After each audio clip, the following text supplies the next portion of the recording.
Paz do Senhor Jesus, amém? Queridos irmãos, nós estamos numa série de sermões expositivo, na segunda carta aos Tessalonicenses, e na semana passada nós analisamos o capítulo de número 1. Eu quero fazer um resumo do que nós aprendemos na semana passada, entretanto, desde já lançar o tema do estudo de hoje, que é o aparecimento do anticristo, ou o surgimento do anticristo. Mas antes da gente entrar nesse tema, deixa eu aqui em poucas palavras falar um pouquinho do que a gente aprendeu na semana anterior. Bom, capítulo 1, Paulo ele vai consolar aqueles crentes que estavam sofrendo duras perseguições e tribulações por causa da sua fé em Jesus. Por conta da fé deles em Cristo, eles estavam sendo perseguidos, atribulados, e Paulo então escreve com a intenção de consolá-los. Até o verso de número 5, você vê ali Paulo falando sobre as tribulações, sobre o sofrimento. E Paulo diz que na volta de Jesus, esses irmãos vão receber alívio e que eles também serão glorificados em Cristo. Isso está ali no verso de número 9, verso de número 10.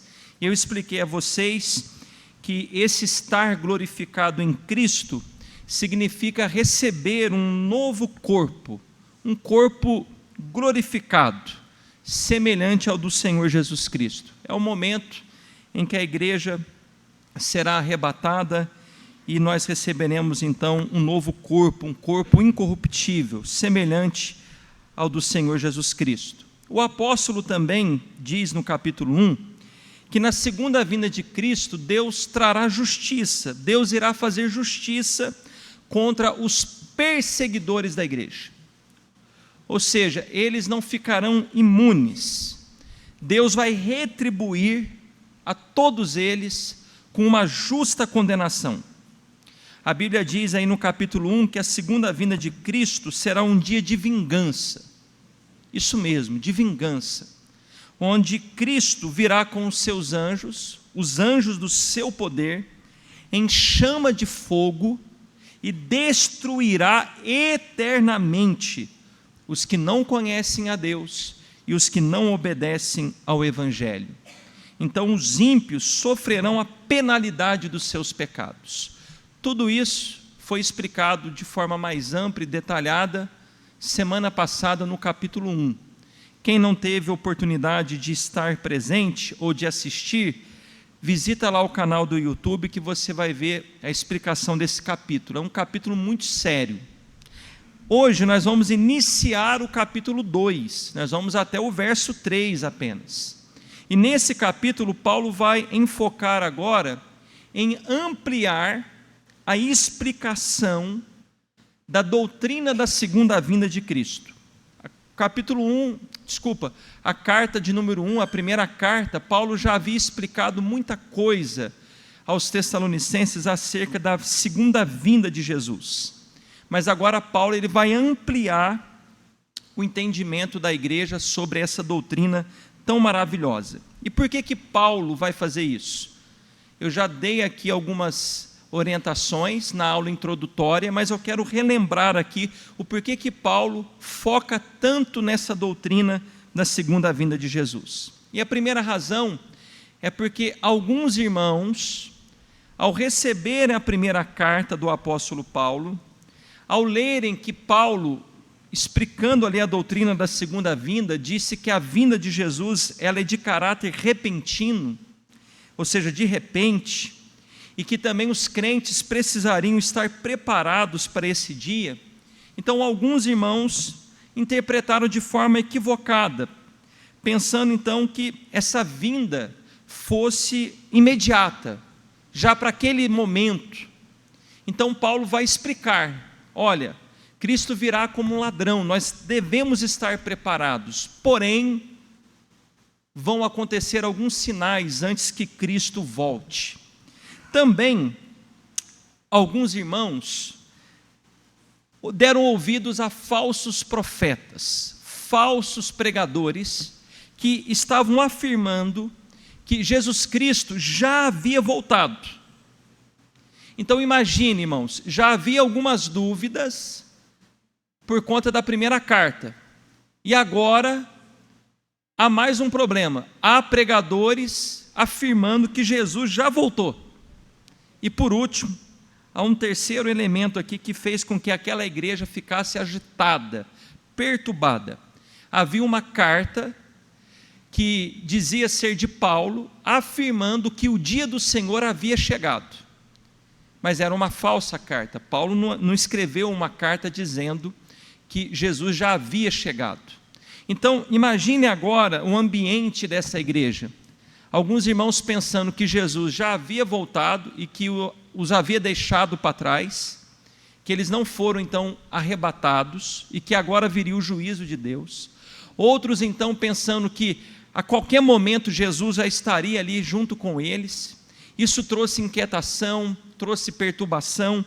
Alguns irmãos então ansiosos já abandonaram o emprego, venderam casas, porque queriam esperar a vinda de Jesus com uma vida mais santificada. Eles queriam estar mais orando, lendo as Escrituras.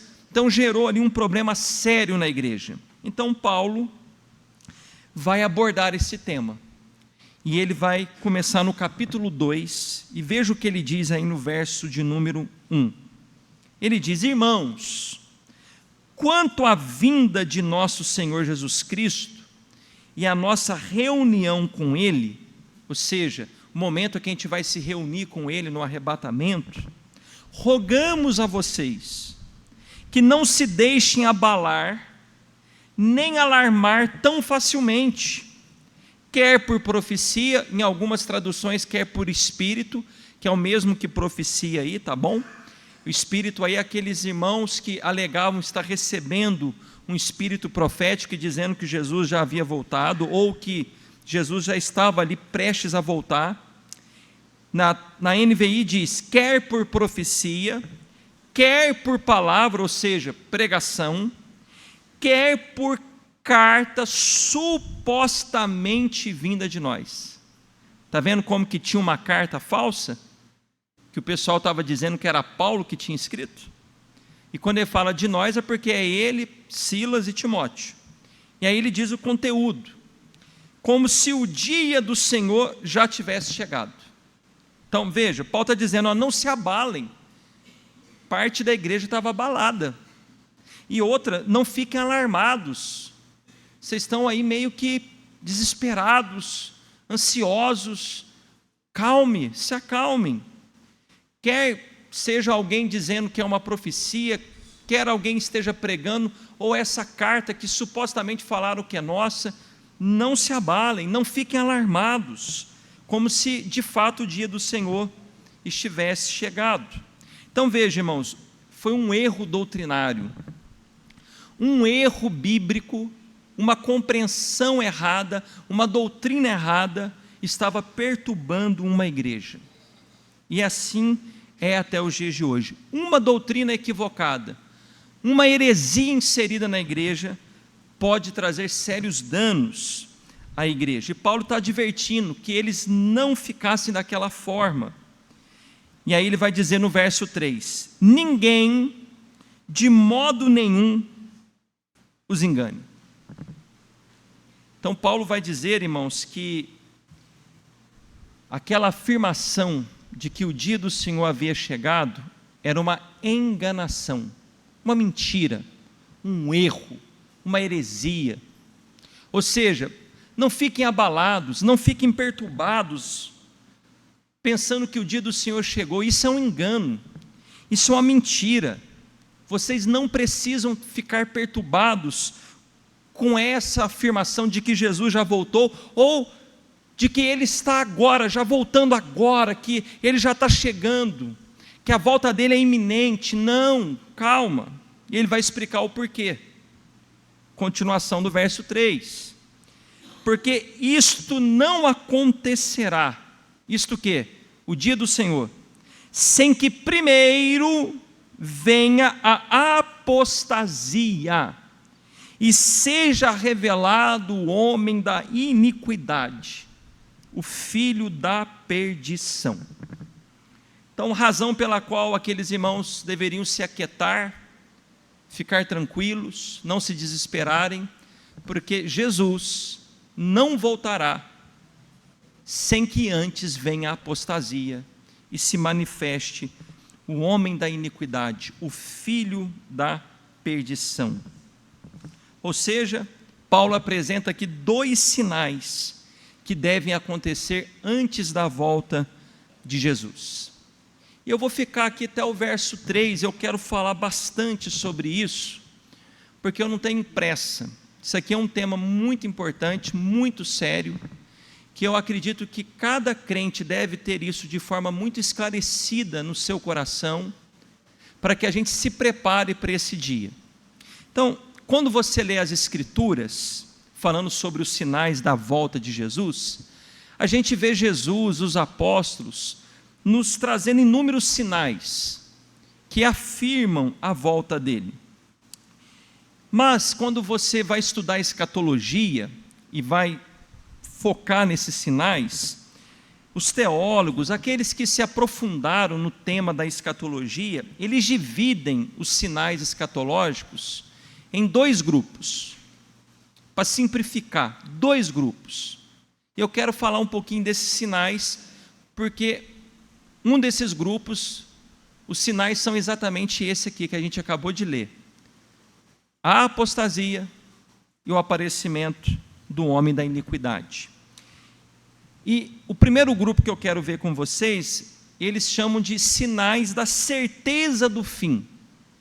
Quando esses sinais acontecem, vêm à tona, a gente tem que se lembrar que eles confirmam que o fim de fato é uma certeza. A certeza que o fim um dia virá. Bom, esses sinais então indicam que o fim virá, mas não significa dizer que o fim está próximo. Quer ver? Jesus falou sobre isso, Mateus 24:8.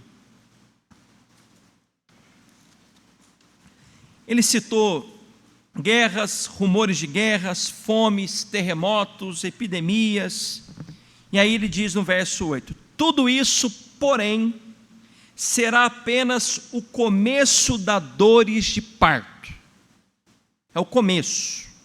São sinais importantes, mas ainda não significa dizer que isso indica a iminência, a proximidade da volta de Jesus. Não, não é isso. Eles indicam que o fim virá, que é certo que o fim virá. Você viu guerra, viu epidemia, pandemia, terremoto. Opa, são sinais de que Jesus um dia voltará, que o fim virá. Mas não significa que está iminente, que já é agora. Não. A outra categoria, o outro grupo de sinais, os especialistas então chamam de sinais da iminência do fim. Quando vocês virem esses sinais, aí sim, aí indica que o fim está muito próximo. E que é exatamente 2 Tessalonicenses, capítulo de número 2, verso de número 3. A apostasia e o aparecimento do anticristo. Quando a apostasia chegar, quando o anticristo se levantar, então a gente pode ter certeza que o fim está muito próximo. Claro que a gente não pode marcar data, mas a gente tem a certeza que o fim está muito próximo. Por isso que os doutores em escatologia o chamam de sinais de iminência. Então vamos explicar o que é a apostasia. Lembre-se, os tessalonicenses estão tendo entendimento de que Jesus já voltou. Outros irmãos estão pensando assim: nossa, Jesus já está na porta. Vamos vender casa, vamos sair do emprego, vamos para o monte orar, vamos nos santificar mais. Jesus está ali. Aí Paulo fala: calma, gente. Tem 2 sinais. Primeiro, apostasia. O que significa apostasia? Significa rebelião, revolta, queda. Apostasia é o abandono da verdade, é o abandono da fé, é o crescimento da mentira. E a apostasia, nós temos pelo menos duas variantes quando a gente fala de apostasia. Uma é religiosa e o outro é apostasia secular. Eu quero explicar isso para vocês, esses dois sentidos da apostasia. Só que à medida que eu explicar a vocês, tanto a secular quanto a religiosa, eu quero que você tenha em mente que sempre houve apostasia na história, sempre.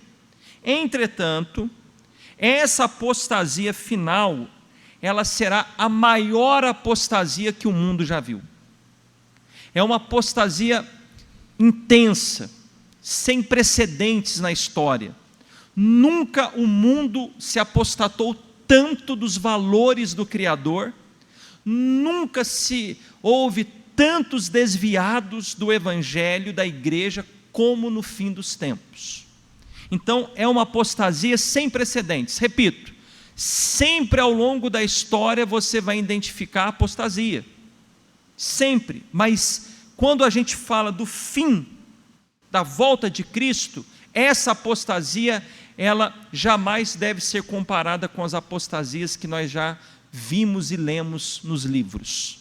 Tá? É uma apostasia muito mais ampla e intensa. Tá? Então vamos falar da apostasia religiosa. Como eu disse, a apostasia é o abandono da fé, da verdade. Então o que vai acontecer antes de Jesus voltar? Nós vamos ver um êxodo, uma saída em massa das pessoas acerca da igreja. As pessoas vão abandonar a fé, abandonar o cristianismo. Nós vamos ver muitas igrejas se esvaziando. Pessoas que ora estavam na igreja, batizadas, ouvindo o evangelho, que professaram a fé, vão abandoná-la. Pastores, pregadores, músicos, pessoas de todos os ofícios dentro da igreja. Você vai ver massas de multidões indo embora, abandonando a fé, deixando de lado o evangelho, até se tornando inimigos da igreja. Esse é um tipo de apostasia, mas nem sempre a apostasia, que é o abandono da verdade, significa que a gente vai ver multidões saindo da igreja. Há um lado dessa apostasia que é mais preocupante do que esse, que é um abandono da verdade, mesmo estando na igreja. É igrejas abraçando um evangelho falso. A igreja se comprometendo com uma mensagem humanista, uma mensagem triunfalista, uma mensagem que não é o evangelho de Jesus Cristo. Ou seja, a igreja não vai estar comprometida com a sã doutrina. Ela estará comprometida apenas em ganhar pessoas, em trazer pessoas, em agradar pessoas, em encher templos. Então isso é também uma apostasia, quando as igrejas abandonam o verdadeiro evangelho. E esse é o primeiro sinal que Jesus deu no seu sermão escatológico. Mateus 24, verso 4.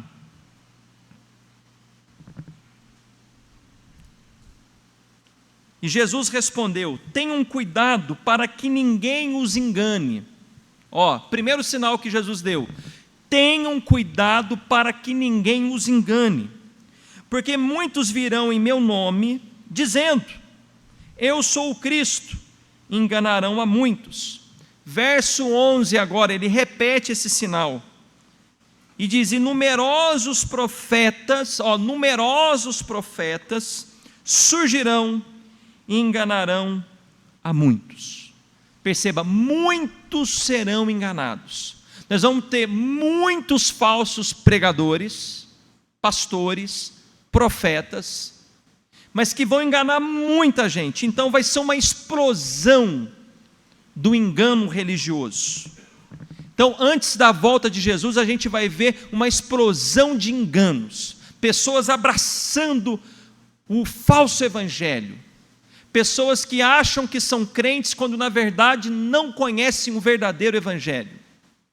Então veja que esse é o primeiro sinal que Jesus falou no seu sermão escatológico. Vão vir falsos messias, homens dizendo eu sou o Cristo, mas vão vir falsos profetas, promovendo então essa mensagem que não é o evangelho de Jesus Cristo. Então um falso cristianismo vai estar em evidência. Paulo falou sobre isso também. 1 Timóteo 4, do verso 1 ao 3. Se vocês puderem, grifem esses versículos.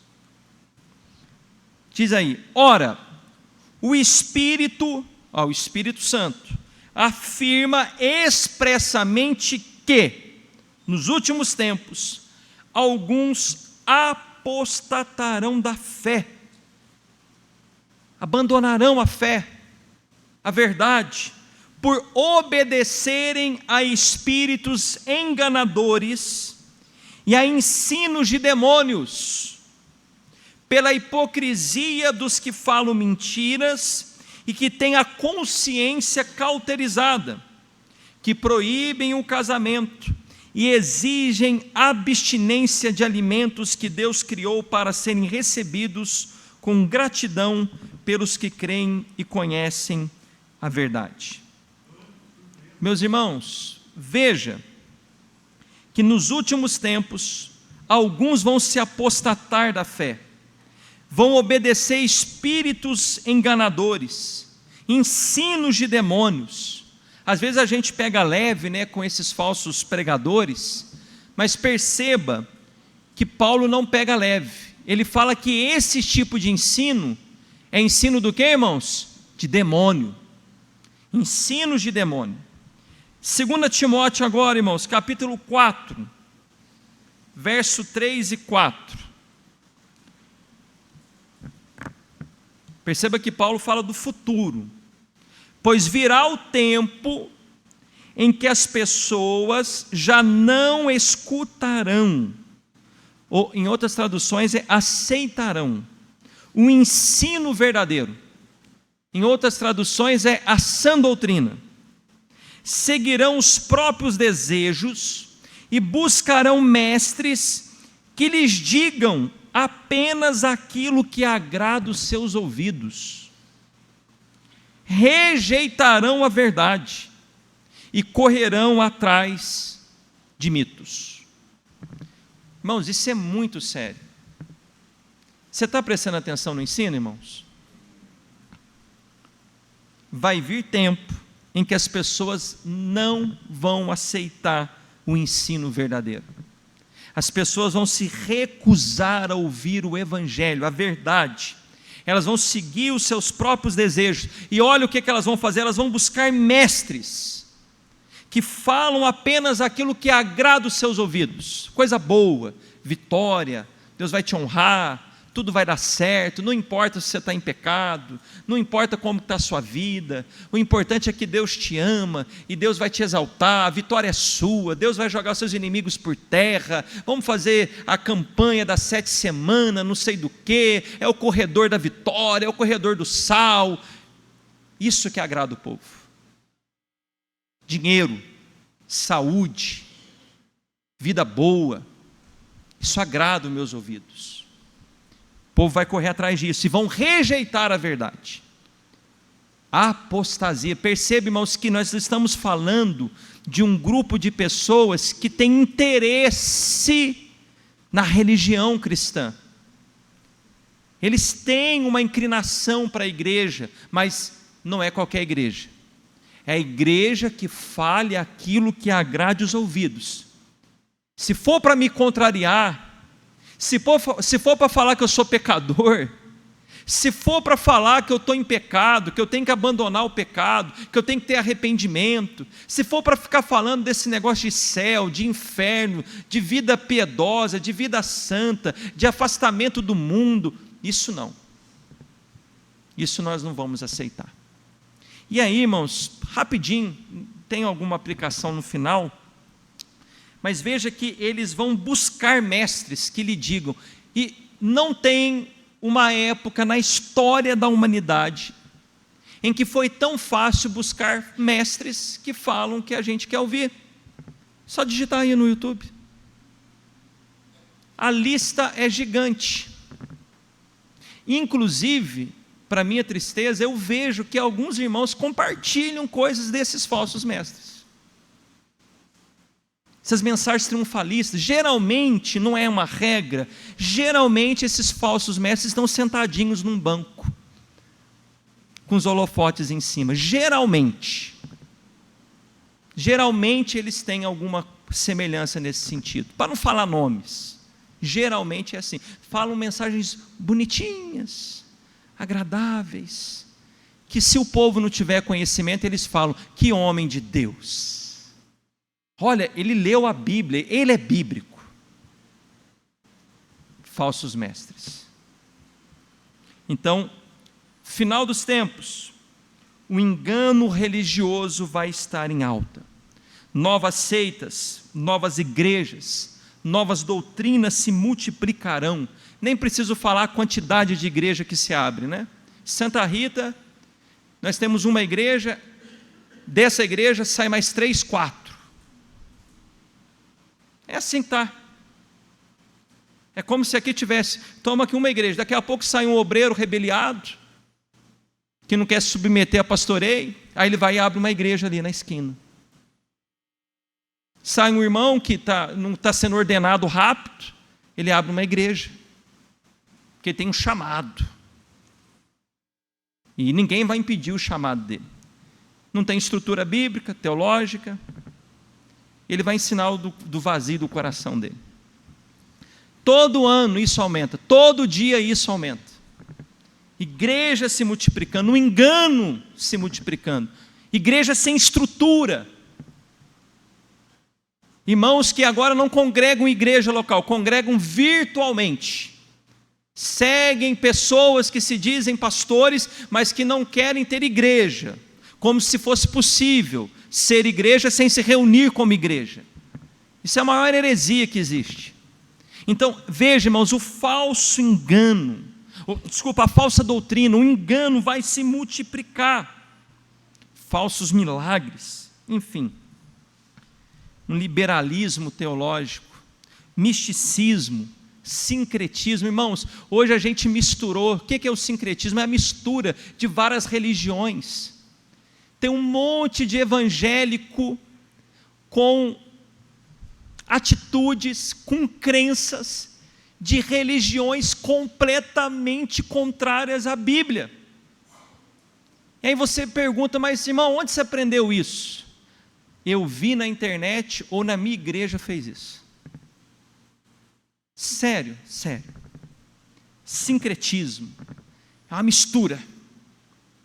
É uma mistura de religião, mas que na fachada daquele lugar está escrito igreja evangélica. E as pessoas entram porque não tem discernimento, não tem sabedoria. Como que vai refutar o falso se não conhece o verdadeiro? Não lê Bíblia, não vem culto de ensino, faz curso de tudo, só não faz um curso sério de teologia. Então, como é que os crentes vão refutar? Por isso que o sinal é muito sério. Irmãos, veja, Jesus falou que vai enganar a muitos. O que mais me assusta não é que são muitos falsos profetas, mas é que vai ser uma multidão de gente enganada.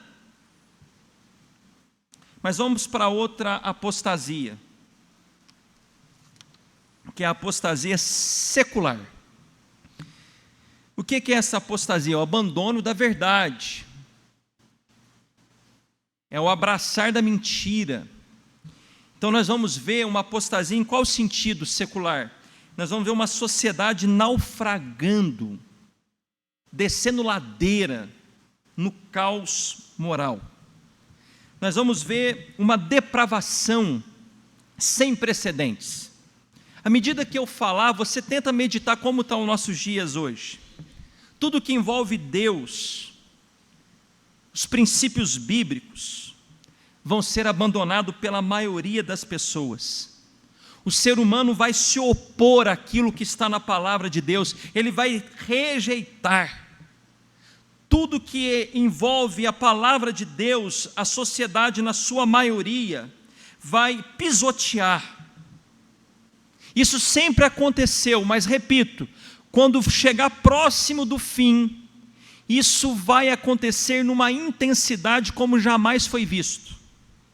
Então nós vamos ver toda sorte de pecados sendo cometidos como se fossem normais. Algo que era reprovável há algumas décadas atrás, hoje nós estamos vendo diariamente na TV e na internet, e a gente nem se escandaliza mais.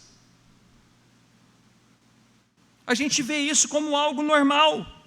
Uma sociedade que está imergindo no pecado, de uma maneira como jamais foi vista, e a sociedade olha para isso e não se incomoda. Alguns até aprovam e aplaudem, homens e mulheres, fazendo coisas abomináveis. Você lembra como que Jesus disse que vai ser o contexto do fim do mundo? O mundo vai estar como Sodoma e Gomorra.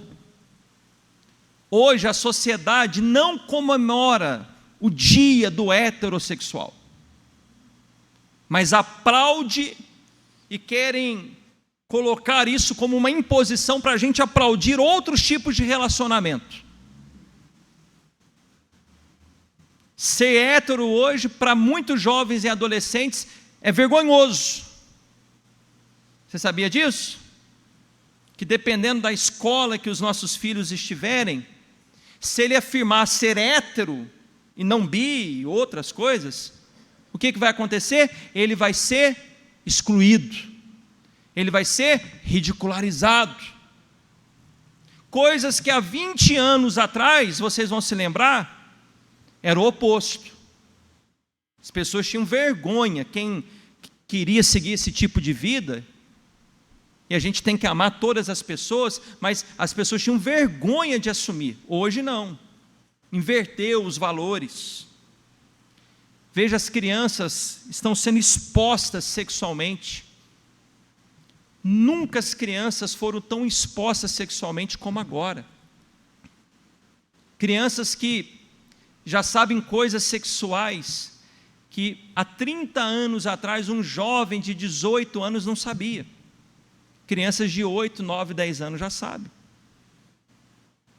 As crianças a cada dia que passa estão tendo contato sexual mais cedo. Veja as famílias sendo degradadas. As famílias estão sendo cada dia mais desvalorizadas. Enfim, haverá uma rejeição dos valores do cristianismo e um ódio contra aqueles que defendem os valores cristãos. Ódio. Se prepare. De que você ia falar que você é a favor do casamento entre homem e mulher, sem falar mal de ninguém, só fala assim, eu sou a favor do casamento entre homem e mulher, você já vai ter problemas. Apostasia secular, o mundo a cada dia se rebelando, apostasia também é rebelião, contra Deus, contra os valores de Deus, e odiando aqueles que preservam os valores de Deus. Mateus 24, sermão do monte ainda, Jesus falando, sermão escatológico, verso 9, então sereis atribulados e vos matarão, sereis odiados de todas as nações, por causa do meu nome. O que a gente vai ser, irmãos? Vocês estão lendo aí, irmãos? O que um crente vai ser, irmãos? Hoje, no Brasil, eu sou evangélico. Que belezinha. Virou modinha. O que você é? Sou evangélico. Que música você gosta de ouvir? Gospel. Não é assim? Está bonitinho falar que é crente hoje. Eu quero ver quando chegar esse momento aqui. Que quando você dizer assim, o que você é? Você fala assim, eu sou cristão. Então você está fora. Aqui você não trabalha. Aqui você não entra. Você é cristão, jovem? Então toma esse tapa na sua cara. Como é agora nesses países comunistas, nesses países de fora, lá no Oriente, quando você chega e fala, eu sou cristão, você é preso, você vai para uma jaula, você é torturado, suas mãos são cortadas. Lá, falar que evangelho não é bonitinho, não. Lá custa muito caro ser cristão de verdade. Lá só os crentes verdadeiros falam: eu sirvo a Jesus Cristo, porque isso custa muito caro. Aqui não, aqui é fácil, eu sou evangélico. Verso 10: nesse tempo muitos hão de se escandalizar, trair e odiar uns aos outros, levantar-se-ão muitos falsos profetas, enganarão a muitos, e por se multiplicar o que, irmãos? A iniquidade. Olha, o que vai ser o fim dos tempos? Apostasia, a multiplicação do pecado, da iniquidade. E porque a iniquidade se multiplica, o que acontece? O amor se esfriará de quase todos. Por isso você liga a TV, você nem mais sente nada com isso. Por isso você vê lá pai matando filho, filho matando pai, não é assim? Filho que matou o pai por causa de herança, pai que matou o filho porque era de outro casamento e não queria problema, não é assim? Antes a gente ficava escandalizado, a gente até chorava. Meu Deus, que barbárie, como pode? Não é assim que a gente ficava? Hoje você fica assim? Sabe o que você faz? Quando você passa no Instagram e vê essa barbárie? Nossa, já vai ver outra coisa. A gente está se acostumando com o reino do mal, com a multiplicidade, o amor está se esfriando, a gente está indiferente. 2 Timóteo 3:1, a partir do 1, por favor, eu só vou ler, porque o tempo não vai me permitir fazer algumas observações, mas olha o que Paulo diz: mas você precisa saber disto, nos últimos dias sobrevirão tempos difíceis, pois os seres humanos serão egoístas, avarentos, orgulhosos, arrogantes, blasfemadores, desobedientes aos pais. Deixa eu fazer uma perguntinha. Não todos, a gente não pode generalizar, mas boa parte. Os filhos hoje respeitam os pais como antes? Respeita, irmão? Aqui, ó, criancinha de 2 anos, 3 anos, já manda o pai calar a boca, dá tapa na cara do pai, faz um monte de coisa, e se você corrigir, corre risco de você ser preso. Olha o que está acontecendo. Por favor, leia com atenção.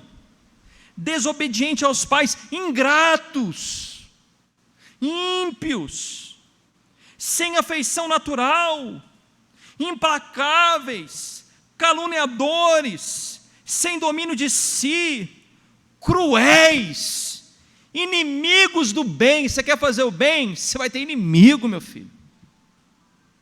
Traidores, atrevidos, convencidos, mais amigo dos prazeres do que amigo de Deus. Eu quero satisfazer a minha carne. Que esse negócio de ser amigo de Deus, renunciar a prazer? Não, minha amizade maior é com os prazeres. Verso 5, isso aqui assusta, porque aí já fala do nosso meio, ó, do nosso meio. Tendo forma de piedade, ó, religioso, mas negando o poder dela. Ele fala que é religioso, ele fala que é piedoso, mas a prática, o dia a dia dele, ele nega isso. Ele não tem como provar que é. Fique longe também destes. Não é só desses ímpios aí. Fica longe desses que têm aparência de piedade, mas negam aquilo que eles falam ser. Pois entre estes se encontram os que se infiltram nas casas e conseguem cativar as mulheres tolas, ignorantes, sem conhecimento, sobrecarregadas de pecados, que são levadas por todo tipo de desejos, que estão sempre aprendendo e nunca conseguem chegar ao conhecimento da verdade. E do mesmo modo que Janes e Jambres resistiram a Moisés, também esses resistem à verdade. São homens que têm a mente totalmente corrompida, reprovados quanto à fé. Cenário nosso, apostasia secular, isso aqui. Os irmãos lá fora estão prestando atenção, irmãos? Amém. Esse cenário de rejeição aos padrões morais de Deus, das leis divinas, vai pavimentar o caminho do anticristo. Mas essa apostasia, irmãos, eu não quero que você pense que é apenas uma rejeição contra os valores de Deus, a Bíblia. Não. Ela é uma rebelião deliberada contra Deus e o seu Cristo. O mundo vai declarar uma rebelião como nunca declarou antes. E esse movimento de apostasia, essa rebelião, vai ter um líder, que está aí em 2 Tessalonicenses 2, verso 3. Quem vai ser o líder dessa apostasia? Quem vai aparecer para instigar ainda mais essa rebelião e liderar essa massa? O homem da iniquidade.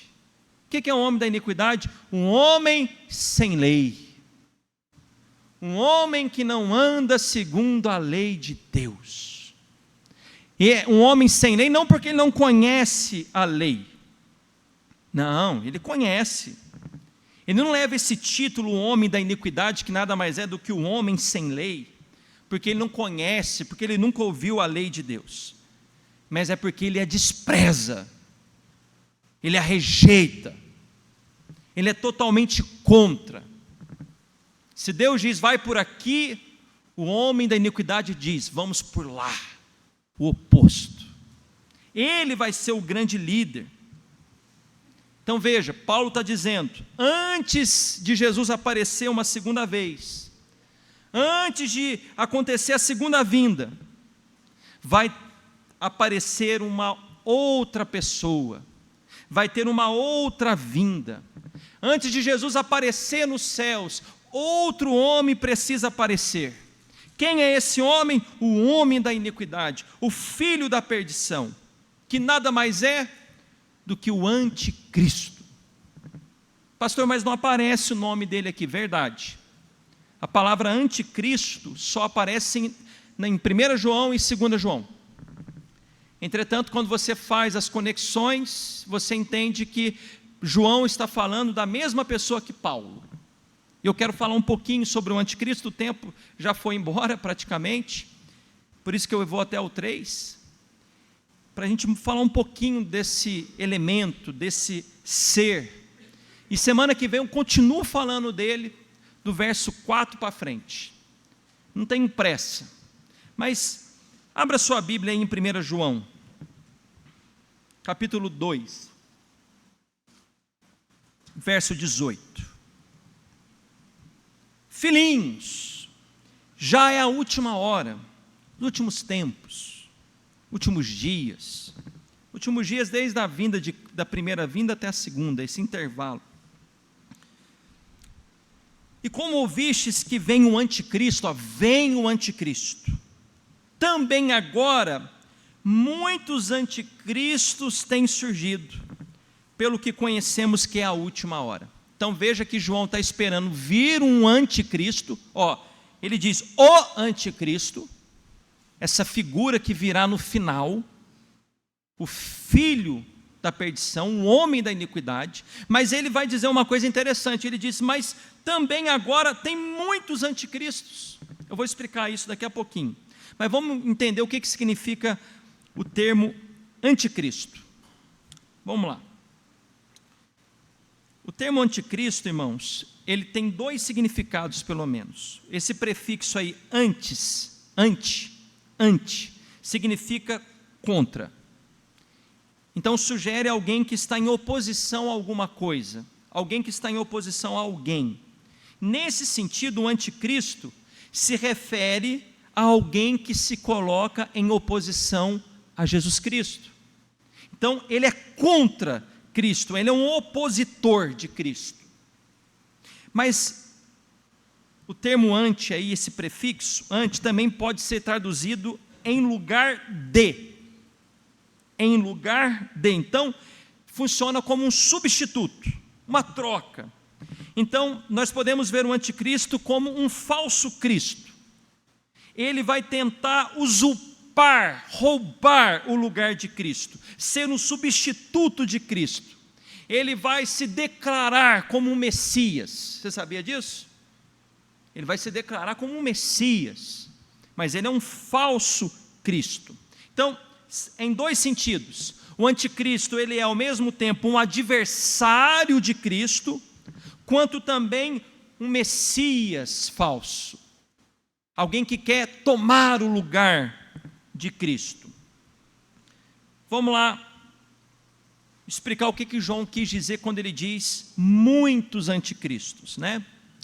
Veja que no começo ele fala que vai vir o anticristo, mas naqueles dias ele já entende que muitos anticristos estavam vindo. Vamos ler 1 João 4, verso 2 e 3, que vai lançar uma luz aí para a gente. Diz assim: nisto reconheceis o Espírito de Deus. Todo espírito que confessa que Jesus Cristo veio em carne é de Deus. E todo espírito que não confessa Jesus não procede de Deus. Pelo contrário, esse é o espírito do anticristo, a respeito do qual tendes ouvido que vem e presentemente já está no mundo. O que está no mundo? O espírito do anticristo. Não a encarnação, o anticristo, mas o espírito do anticristo, espírito de Satanás. O que são esses espíritos do anticristo? Muitos anticristos. Quando você lê a carta toda de João, o que fica claro? Que ele está falando dos falsos ensinadores, os falsos mestres, que se opunham contra Cristo, dizendo ali que Jesus, ele não se encarnou, dizendo que Jesus não veio em carne. Em poucas palavras, era o famoso gnosticismo, que dizia que era impossível Jesus ser Deus se ele tivesse se encarnado em um corpo humano, porque eles pregavam que a carne é má. E como que Deus, sendo bom, iria se encarnar em uma matéria que é má? Então eles diziam o seguinte: se Jesus é Deus, então ele não veio em corpo humano. O corpo dele era mais ou menos um espírito, não era um corpo. Ele tinha aparência de corpo, mas não era corpo. Então, João está dizendo que esses falsos mestres, esses ensinamentos, têm o espírito do anticristo, porque ele se opõe, ele é anti, ele é contra, ele se opõe a Cristo. E aqui, irmãos, veja que é uma doutrina tão séria, porque se Jesus não veio em corpo humano, se Jesus não veio em natureza humana, em corpo físico, não há salvação. Porque o pecado deve ser pago na natureza em que ele foi cometido. Nós pecamos tendo natureza humana, corpo humano. Então Cristo se fez como um de nós, assumiu a natureza humana, o corpo humano, para que os nossos pecados fossem pagos nele, na mesma natureza que a nossa. Então, se ele não tem corpo humano, ninguém pode ser salvo. Os nossos pecados não foram expiados, não há um mediador. Então, é uma doutrina mortal. Então, João está dizendo, é o espírito do anticristo. Então, o que é os espíritos do anticristo aqui? São como precursores. E isso está na era da igreja. Durante toda a igreja, Satanás tem essas pessoas que lutam contra a doutrina de Cristo, que lutam contra a igreja, tentando disseminar os falsos ensinos. Então, João reconhece que há espíritos do anticristo atuando, se opondo contra Cristo, mas ele entende também que virá um anticristo pessoal no final dos tempos. É o verso 18. Já é a última hora, e como ouviste que vem o anticristo. Ele esperava uma manifestação do anticristo, daquele que vai fazer a rebelião final. Bom, você sabe que Paulo escreveu primeiro que João, então João estava bem familiarizado com os ensinos de Paulo. Mas essa figura do anticristo, irmãos, não é só Paulo e João. Jesus ensinou sobre isso. Mateus 24, verso 15. E ele cita Daniel. E aqui já fica a deixa, né? Nós estamos ouvindo sermões expositivos em Daniel. Vai chegar um momento em que a gente vai ouvir a explicação desse texto aqui que Jesus cita de Daniel. Mateus 24, 15. Quando, pois, virdes, o abominável da desolação. Isso aqui é uma menção ao anticristo. Mas Jesus está citando, de que falou o profeta Daniel, no lugar santo. Quem lê, que entenda.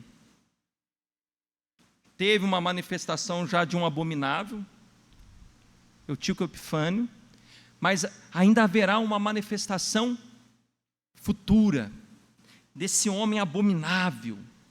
Então Jesus falou, quando vocês virem ele, fujam. Quando vocês verem o anticristo, fujam.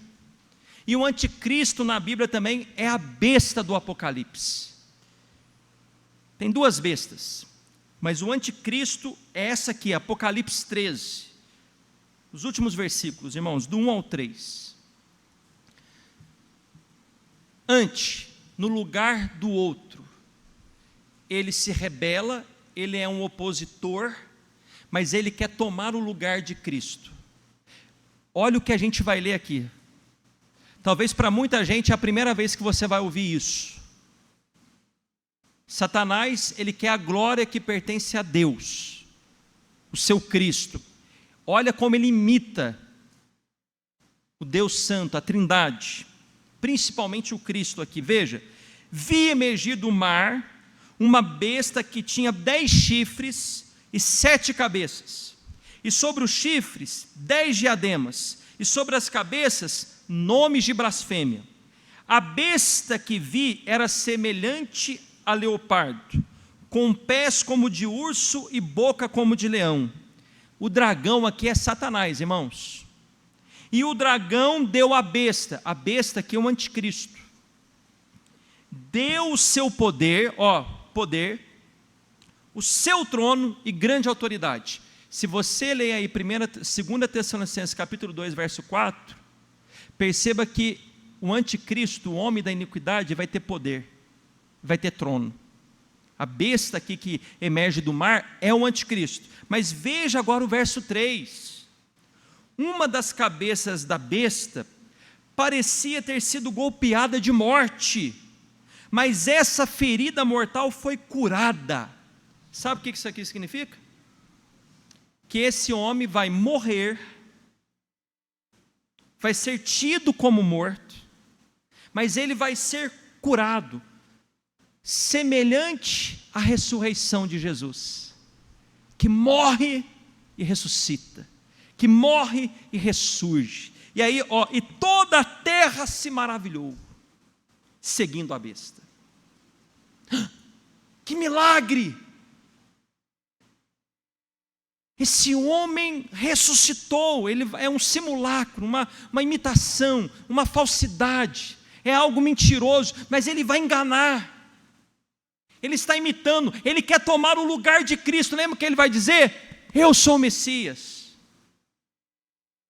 Ele quer usurpar o lugar do Cristo verdadeiro. É a besta. É desse homem que Paulo está dizendo. Esse falso Cristo, que quer tomar o lugar de Cristo. Jesus não voltará sem que a igreja veja o anticristo. E aqui, meu irmão, já cai por terra a doutrina que a maioria dos evangélicos acredita. Qual é a ideia predominante? Eu não quero entrar aqui porque é um assunto muito amplo, meu horário já foi. De que antes do anticristo surgir, a igreja vai ser arrebatada. Essa doutrina tem 200 e poucos anos só. Mais de 1.800 anos a igreja nunca acreditou nisso. Então, a maioria dos crentes estão pensando assim: ah não, quando o bicho pegar, quando a grande tribulação chegar, quando o anticristo chegar, eu não vou estar aqui. Estou sossegado. Tá não. Eu não preciso nem ficar explicando. O texto deixou claro, não ficou? 2 Tessalonicenses 3, por favor, volte lá. Por favor, volte lá. Vamos ler a igreja inteira? Eles estavam desesperados. Jesus voltou, a gente ficou. A gente não foi arrebatado. Não é assim? Fomos deixados para trás, não é assim? Tem até um filme, né? Deixados para trás, né? Aí ele fala, ninguém de modo nenhum os engane. Não, o dia do Senhor não chegou não. Isso é engano. Porque o dia do Senhor não acontecerá sem que primeiro venha a apostasia e seja revelado o homem da iniquidade, o filho da perdição. Vocês viram o homem da perdição? Vocês viram o homem da iniquidade, o filho da perdição? Não, então não voltou, filho. Calma. Volta a trabalhar. Você que pediu conta lá, volta a trabalhar. Para com isso aí. Volta a trabalhar. Você que vendeu sua casa, volta a comprar ela de novo. Vida santa até a vinda de Jesus. Vamos aguardar a vinda do rei. Mas a gente tem sinais que vão nos preparar. Deixar a gente mais atento. Preparado a gente tem que estar todo dia. Mas a gente não precisa ficar alarmado, desesperado. Ficou claro, irmãos? Deu para entender, irmãos? Você tem que estar pronto, hein? O anticristo vai surgir. E eu vou falar semana que vem, se Deus permitir, o que esse anticristo vai fazer? Irmão, vai enganar muita gente. Tem muita gente atrás de milagre. E o que o anticristo vai fazer, irmão? Milagre. Que homem. O cego viu. Igualzinho, ele quer usurpar o lugar de Cristo. O mudo falou, olha.